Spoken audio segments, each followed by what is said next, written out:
ସୁଜି ଆଉ ଇଏ ମଇଦାର ପରଟା। ପରଟା? ହଁ। ତ ଆଗେ ପାଣି ଦେଲି, ଲୁଣ ପକେଇଲି ଆଉ ଘିଅ ଟିକେ ପକେଇଲି, ତାପରେ ଟିକେ ଚିନି ସାମାନ୍ୟ ହାଫ ଚାମଚ ଚିନି ପକେଇଲି, ତାପରେ ସୁଜିଟା ପକେଇଲି। ଏବେ ସୁଜି ପକେଇକି ରଖିଲି, ତାପରେ ମଇଦା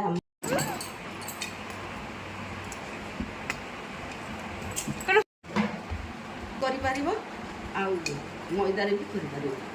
ମଇଦା ମିଶାଇ କରି ଯିଏ ମଇଦା ଖାଉଛି ମଇଦାରେ କରିବ, ଆଉ ଯିଏ ଅଟାରେ କରୁଛି ଅଟା ମଧ୍ୟ ମିଶାଇକି କରିବ।